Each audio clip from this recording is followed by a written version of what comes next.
Dixie here.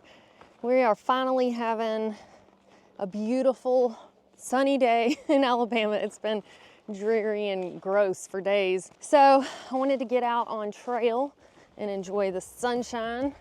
I'm sure the snakes have the same idea. But while I'm doing my day hike, I figured I would talk to y'all about tips that I think every backpacker should know about all things water. My first water tip is make sure you pick the safest source possible. Now, you may only have one source for miles at a time and you're kind of limited, but if you do have options, or even if just at one body of water, you can kind of make a choice. So if you can pick a flowing source over a stagnant source, that is always a plus. And sometimes even if you're limited to one source, you might see, for example, a dead animal near the water, and it makes more sense to go upstream of that dead animal than downstream. Smaller trickles are preferred over big sources. So like if you find a little trickle coming off of a mountain, that's less likely to have contaminants in it than say like a big river that has a lot of runoff and a lot of opportunity for things to doo-doo in it. And in that same vein, water sources that come directly from the ground, like natural springs, are going to be less risky than something that's been flowing openly. And finally, water from higher elevations tends to be safer than water that's had a chance to run through cow pastures and other areas that might contaminate it, you know, because if you're at the top of the mountain, if you can kind of envision it near the source from wherever this water is coming from, then, you know, the closer to the source, the less chance of pollutants, the better chance of being safe. Another water tip for you, don't mix up dirty water bottles with clean water bottles. Basically what I'm saying is if you're gonna, ooh, pretty flowers. But anyway, if you have a water bottle that you've got dirty water and water that you've collected from a source that has not been treated, you don't then want to use it to mix up like a drink mix, even if you're filling it with treated water, because you can contaminate your drink and then, you know, end up with diarrhea on trail, and nobody likes diarrhea, especially not on trail. So with that said, you want to make sure you have designated bottles, and it's more helpful if they're a different size or a different color, or, you know, something different color caps, something that stands out so you don't accidentally take a swig of the dirty water. Now, typically I use a 0.7 liter water bottle like this with a flip cap, and I know that the one with the flip cap is the one that's safe to just chug from, whether it's plain water or whether I decide to mix up some kind of drink packet in it. And then typically when I'm backpacking, I'll have 1 liter smart water bottles that are my dirty bottles. I've also used things like Gatorade bottle before for my clean bottle, but again, anything that you'll be able to tell a difference. Next, water that is easily accessible will help you stay better hydrated. Us hikers and backpackers can be lazy in the most interesting of ways. We're willing to go out and travel 2 miles per hour by foot, but if something's just a little too tedious, we're probably not going to do it. So having your water easily accessible will assure, or at least give you better chances of staying hydrated. So you are going to find out what works specifically for you.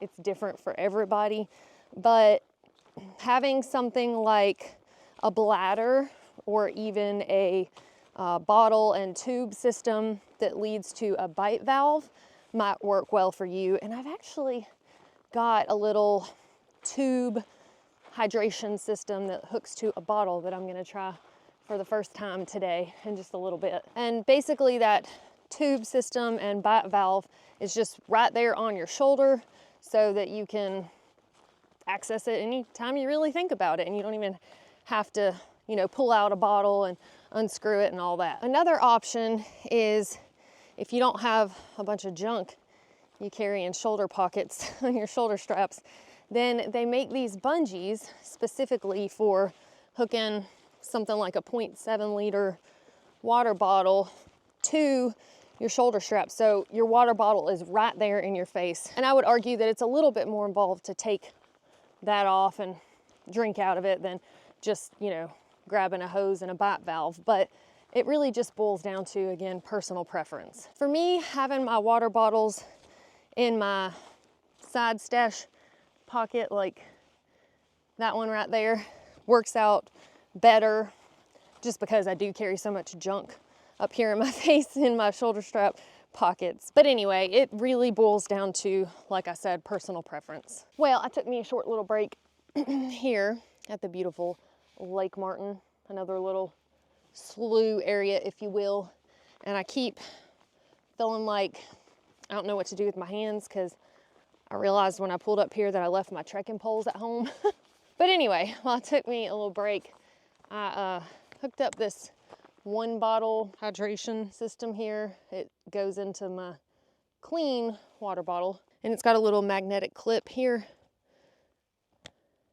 I'd probably have to play around with how I've got this set up, but you know, first time, you don't know till you do it. But I do like that it's got this cover for the bite valve because those things tend to get nasty. Honestly, if I was on a thru hike, I'd probably get tired of undoing it and doing it back. So I would just be gross and embrace getting a stronger immune system.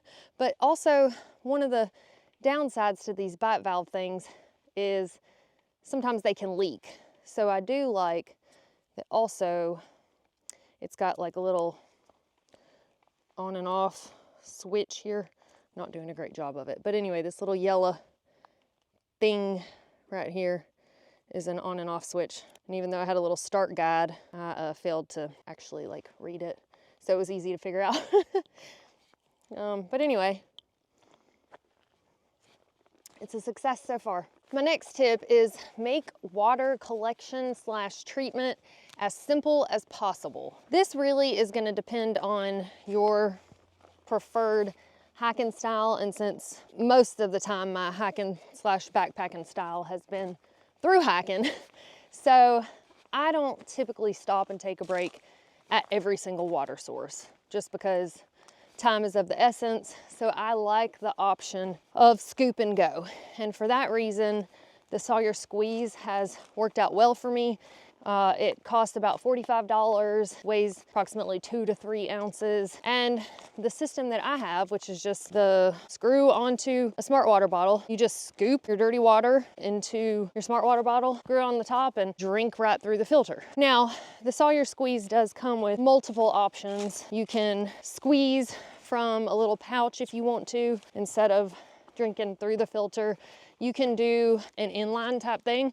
So you could have something like this, like a tube with a bite valve, and have the Sawyer squeeze hooked up to it. You can also do a gravity type system. So if you're somebody that knows you're gonna be hiking where there are trees, branches, limbs, and you're probably gonna stop and take a break at every water source, well, then something like the gravity system might work great for you, because you just scoop up the water in the little pouch, hang it on a branch, and let gravity do the work for you. But for me, my go-to route, like I said, has just been the Sawyer smart water bottle and drink right through it. And I know some people like to chug their water. You don't want to be restricted by the flow rate of the Sawyer.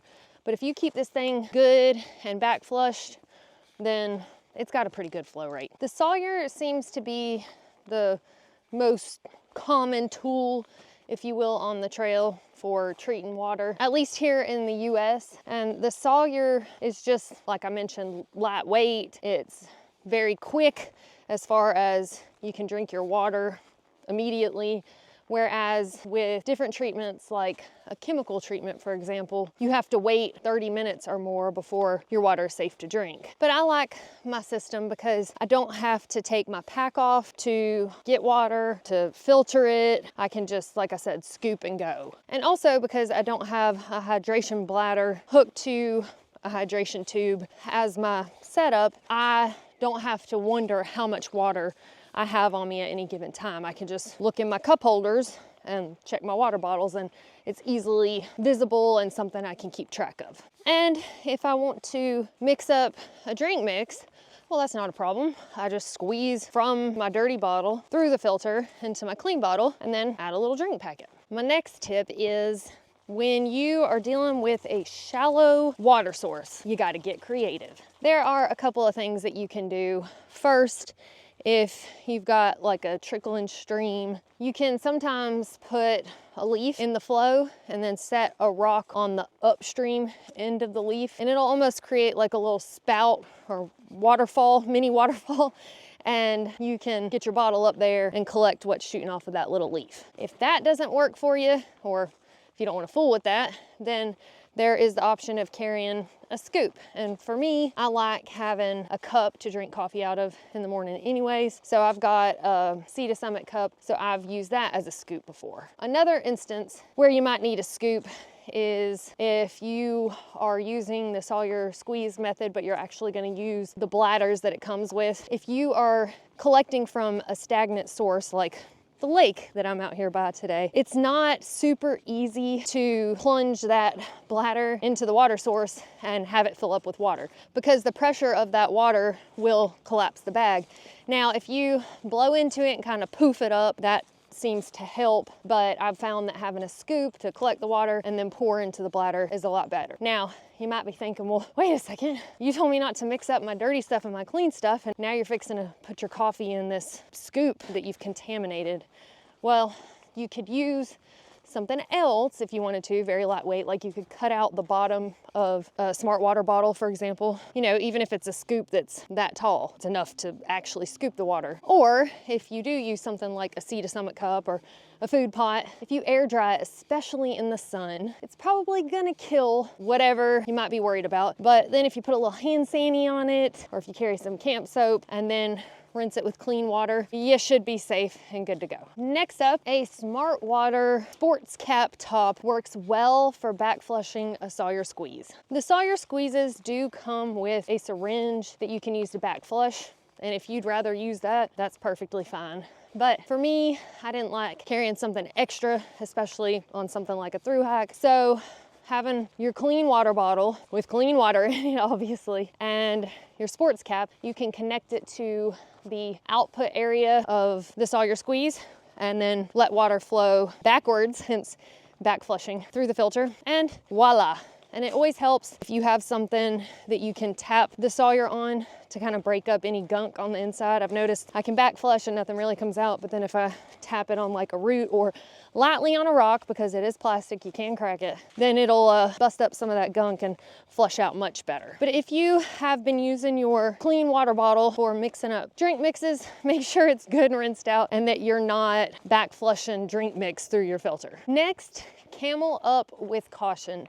I know in previous videos I've mentioned that it's a good idea to camel up, especially when you are on longer water carries. You've got a long stretch before your next water source. For those of y'all who are not familiar with cameling up, essentially you get to a water source, you stop, take a break, drink a liter of water, and then fill up your bottles and truck on. And I still think that drinking a good bit of water while you're taking a break is a good idea for helping you stay hydrated. Especially if you are in drier climates or at higher elevations, it's very important to stay hydrated. But I have certainly heard that the best way to stay hydrated is to drink consistently throughout the day, not chug at certain points. But with that said, obviously chugging is better than not hydrating at all. And I think some people do camel up with the intention to not carry as much water. I certainly don't think that cameling up is a replacement, or at least a smart replacement for carrying water, because you never know the predicament you're going to be in. And in my opinion, it's a good idea to always have water. Maybe you think you're gonna make it to your next water source, but something happens that day, you get an injury, or you decide not to push on as far, and now you're stuck with no water. But especially since drinking gradually is better than chugging, I wouldn't replace carrying water with cameling up. But apparently, our kidneys can only filter out or handle like 0.8 to 1 liter of water per hour. And I also saw this study that was horribly sad about child abuse situation where a 9-year-old was forced to drink like 3 to 4 liters super quickly, and it caused the child to be in a serious state of confusion and drowsiness because their electrolytes became seriously unbalanced. And people who are at the highest risk for drinking too much water and having their electrolytes become unbalanced are like endurance athletes and people in the military. That seems to be the group of folks that it happens to the most. So anyway, if you are planning to camel up and you're chugging water in one sitting, just make sure you don't overdo it.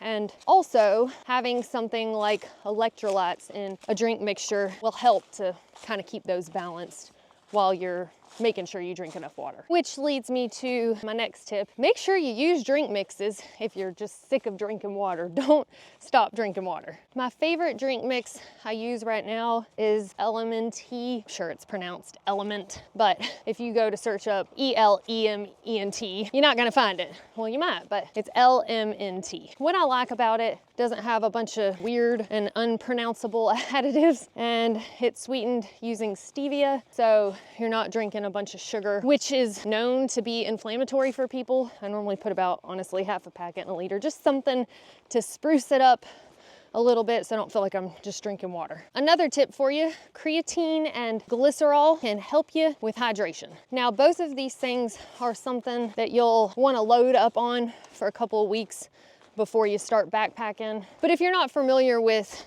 glycerol or creatine, glycerol is a sugar alcohol that is naturally found in the body, and it is added to a lot of different sports drink mixtures, but it's also something that you can take individually, like separate from the sports drink. Creatine kind of helps your body maintain like a continuous energy while working out, you know, pretty hard. And it also carries water to the cells. And apparently combining these two things can really improve their effectiveness. But on a side note, if you are somebody that knows I'm gonna be cameling, then these can help you get more out of cameling up. My next tip is most water filters do not filter out viruses. Now, if you are only backpacking or hiking in the US, not really a big deal.